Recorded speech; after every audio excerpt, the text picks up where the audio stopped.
یہ آواز یہ انسان کی نہیں تھی۔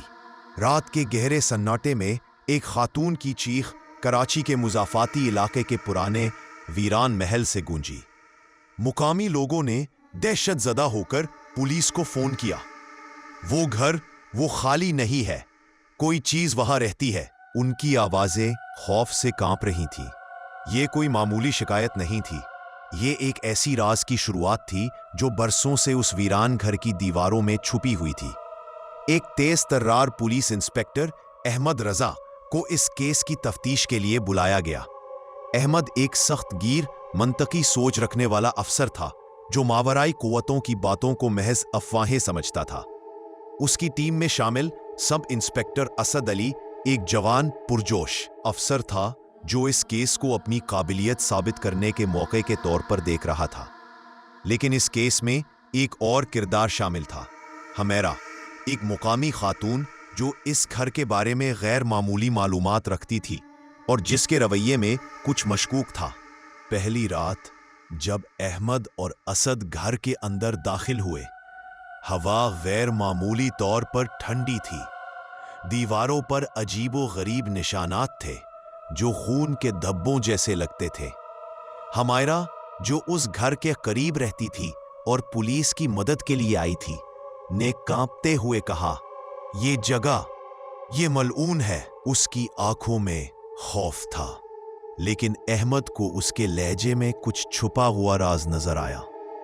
اسد نے احمد سے سرگوشی میں کہا، سر، اس خاتون پر نظر رکھنی ہوگی، وہ کچھ جانتی ہے۔ اگلے دن مقامی لوگوں نے بتایا کہ یہ گھر 20 سال پہلے ایک خاندان کا مسکن تھا جو راتوں رات غائب ہو گیا۔ خاندان کا سربراہ حاجی عبداللہ ایک پراسرار شخص تھا جس کے بارے میں کہا جاتا تھا کہ وہ کالے جادو کے تجربات کرتا تھا۔ اس کی بیوی اور بیٹی کی پراسرار موت کے بعد وہ پاگل ہو گیا تھا۔ افواہ تھی کہ اس نے اپنی روح کو کسی شیطانی طاقت کے حوالے کر دیا تھا۔ حیران کن طور پر حمیرہ نے بتایا کہ وہ عبداللہ کی دور کی رشتہ دار ہے، لیکن اس نے اس سے زیادہ کچھ بتانے سے گریز کیا۔ اسد کو تہہ خانے سے ایک پرانی چمڑے سے بندھی ڈائری ملی۔ اس میں عبداللہ کے ہاتھ سے لکھے منتر اور عجیب رسومات کی تفصیلات تھی۔ آخری صفحے پر لکھا تھا، وہ آ رہا ہے سایہ شب، وہ کبھی نہیں رکتا۔ یہ الفاظ پڑھ کر اسد کے ہاتھ کانپنے لگے۔ احمد نے ڈائری کو ہاتھ میں لیتے ہوئے کہا، پاگل پن ہے، لیکن ہمیں اس کی تہہ تک جانا ہوگا۔ اس نے حمیرہ کی طرف دیکھا جس کی نظریں زمین پر جمی تھیں۔ اس رات جب احمد اور اسد گھر کے اندر تفتیش کر رہے تھے، حمیرہ ان کے ساتھ تھی۔ اچانک بجلی بند ہو گئی۔ اندھیرے میں ایک عجیب سی ہنسی گونجی جو نہ مرد کی تھی نہ عورت کی۔ اسد نے اپنی ٹارچ اٹھائی، لیکن اس کی روشنی میں دیوار پر ایک سائے کی حرکت نظر آئی جو انسانی شکل کا نہیں تھا۔ احمد نے اپنا ریوالور نکالا اور آواز دی، کون ہے وہ؟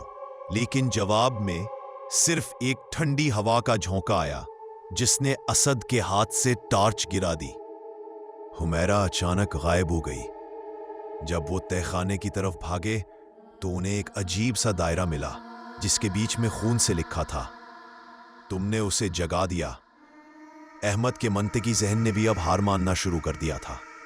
اسد نے کہا، سر، حمیرہ کہیں نظر نہیں آ رہی، کیا وہ اس کا حصہ ہے؟ تفتیش کے دوران احمد کو ایک مقامی بزرگ سے معلوم ہوا کہ حاجی عبداللہ نے اپنی بیٹی کی روح کو واپس لانے کے لیے ایک شیطانی رسم کی تھی، لیکن اس کے بدلے اس نے ایک ایسی طاقت کو آزاد کر دیا جو ہر رات اس گھر میں نئے شکار کی تلاش میں رہتی ہے۔ بزرگ نے یہ بھی بتایا کہ عبداللہ کا کوئی رشتہ دار اس رسم کو مکمل کرنے کے لیے زندہ ہونا چاہیے۔ احمد اور اسد کو شک ہوا کہ حمیرہ اس راز سے جڑی ہوئی ہے۔ جب انہوں نے حمیرہ کو ڈھونڈا تو وہ تہہ خانے میں ایک عجیب سی حالت میں ملی۔ اس کی آنکھیں سفید ہو چکی تھیں اور وہ منتر پڑھ رہی تھی۔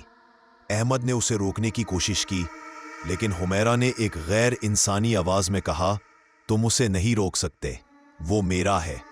اسد نے چیخ کر کہا، سر یہ وہی ہے جو سایہ شب کو کنٹرول کر رہی ہے۔ احمد اور اسد نے فیصلہ کیا کہ وہ اس طاقت کو ختم کریں گے، چاہے اس کی قیمت کچھ بھی ہو۔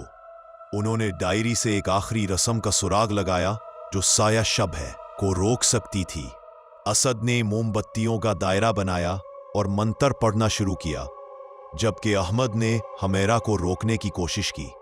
جیسے ہی منتر کی آواز بلند ہوئی، گھر کی دیواریں کانپنے لگی، ہوا میں ایک عجیب سی بدبو پھیل گئی اور سائے دیواروں پر ناچنے لگے۔ اچانک ایک گہری غیر انسانی آواز گونجی، تم میرا شکار ہو۔ تہا خانے کے کونے سے ایک سیاہ بے شکل سایہ ابھرا، اس کی آنکھیں سرخ شعلوں کی طرح چمک رہی تھی۔ حمیرہ نے ہنستے ہوئے کہا، یہ میری طاقت ہے، لیکن اسد نے منتر پڑھنا جاری رکھا۔ احمد نے اپنا ریوالور فائر کیا، لیکن گولیاں سائے سے گزر گئیں۔ منتر کے آخری الفاظ کے ساتھ ہی سایہ شب نے حمیرہ کی طرف لپکا۔ ایک زوردار چیخ کے ساتھ وہ ہوا میں تحلیل ہو گیا اور حمیرہ زمین پر گر پڑی۔